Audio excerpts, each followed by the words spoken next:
All right, it says I'm live. Let's check that in action.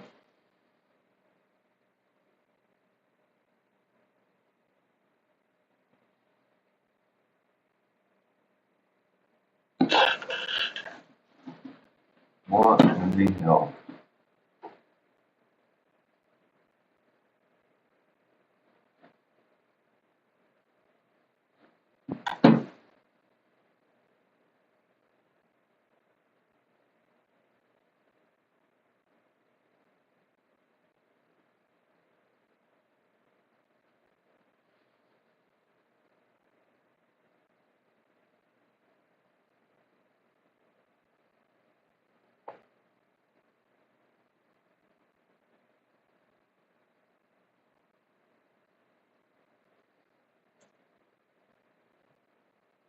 What the heck?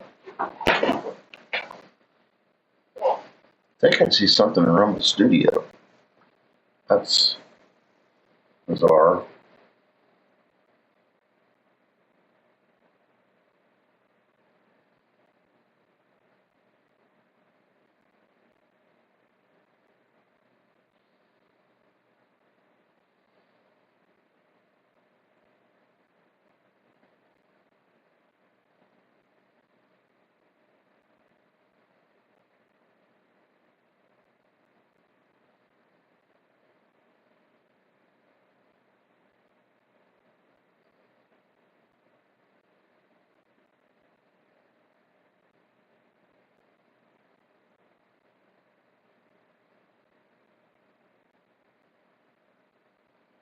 Well, there I am live on X.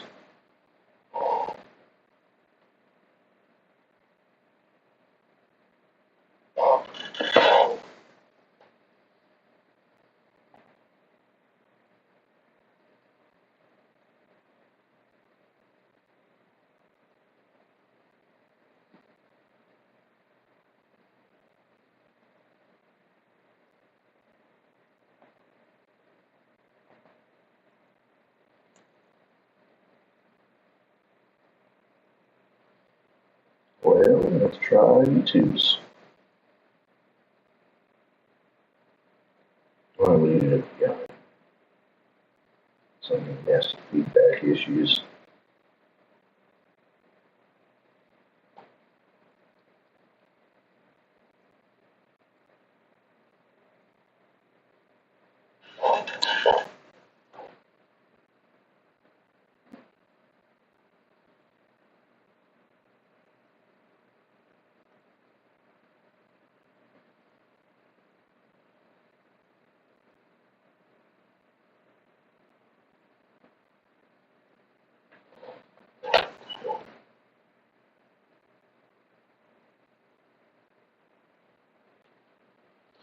Mute that before there's any nasty feedback.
All right.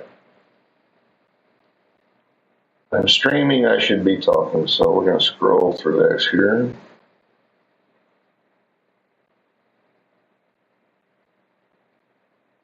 It seems to just be spinning.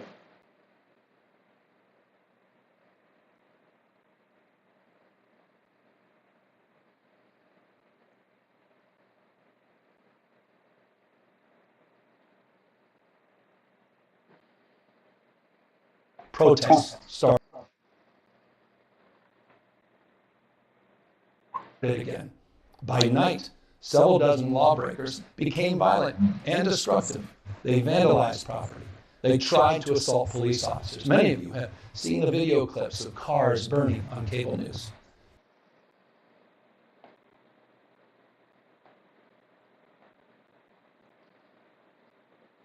If you incite violence, I want to be clear about this. If you incite violence or destroy our communities, you're going to be held to account. That kind of criminal behavior will not be tolerated. Full stop. Already more than 220 people have been arrested. And we're reviewing. Shut the fuck up, Gavin Newsom. You're letting this shit happen.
Set the status that way anybody who comes in the Discord with me knows I'm streaming.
I'm using Discord audio, we're going to use desktop audio.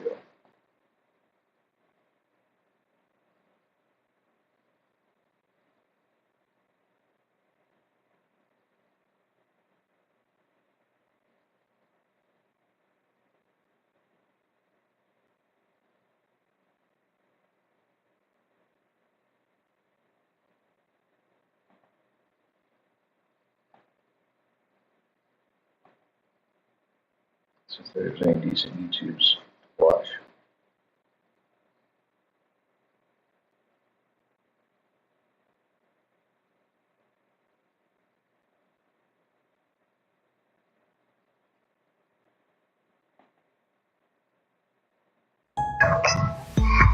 Your membership is more than just a card.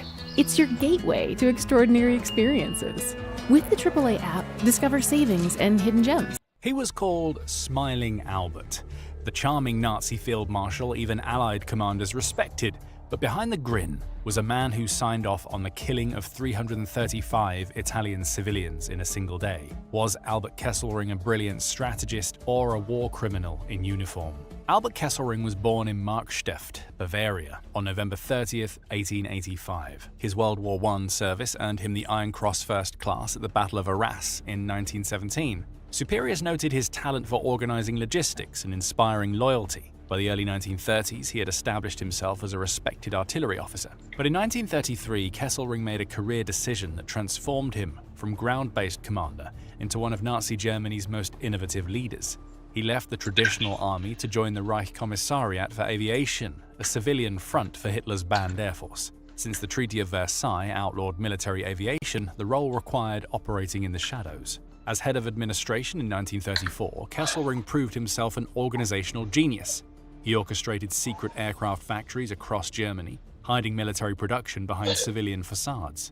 He built alliances with aviation industrialists who risked their companies on Germany's rearmament, relationships that required both strategic skill and diplomatic finesse.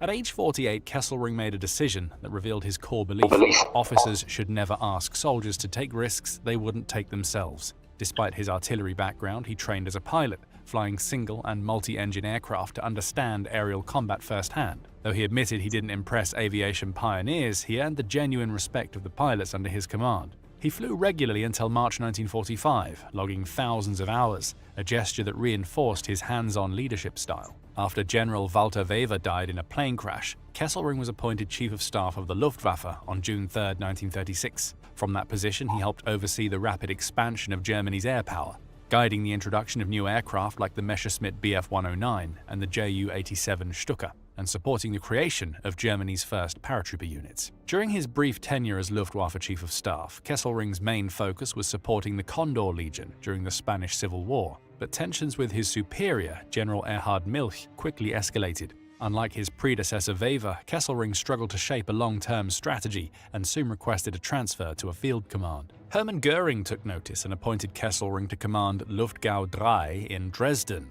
In 1937, he became General de Flieger, advancing rapidly through the Luftwaffe ranks. By 1938, Kesselring was put in command of Luftlotte 1, one of the primary operational divisions of the German Luftwaffe during the war. When Germany launched its invasion of Poland, Kesselring's Luftlotte 1 supported Army Group North under Generaloberst Fedor von Bock, providing air cover as German forces swept through the northern corridor. His coordination during the Polish campaign revealed a sharp understanding of modern warfare. He prioritized strikes on enemy airfields to neutralize opposition, then shifted to close air support, hammering supply lines and troop concentrations. This same systematic approach continued in France, where Kesselring's Luftlotte 2 provided critical support for fast-moving ground forces. For his role in the Western Campaign, Kesselring was promoted to General Field Marshal during the 1940 Field Marshal ceremony, an honor that marked his rise into the highest ranks of Hitler's military elite. But Kesselring's true military test came in 1943 in Italy. The Allies had overwhelming superiority in men, equipment, and naval power.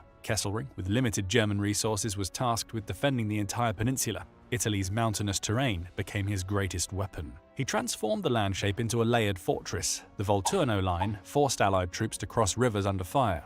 Behind it, the Bernhard and Gustav lines offered fallbacks, each costing the Allies time and blood. Every hill became a strong point, every river a trap. Kesselring's genius lay not just in digging in, but in knowing when to let go. He used mobile reserves and calculated retreats, allowing the Allies to take ground that wasn't worth holding, then counterattacked when they advanced into vulnerable positions. This fluid approach stalled the Allied advance. Good morning. General Mark Clark of the US Fifth Army called Kesselring one of the ablest officers in the Hitler armies. British commander Harold Exactly Alexander what you see in praised my his camera. tactical skill in dispatches to London. These weren't polite courtesies, they were professional respect from men forced to outthink him in real time. Kesselring had Yeah, I'm fine. I'm just defensive playing around. warfare. He fused air, artillery, and infantry with a precision rare in retreating armies. Allied intelligence studied his methods. Mainly, I'm just poring trying to over teach captured myself how plans to use this understand stuff. how he created so much resistance with so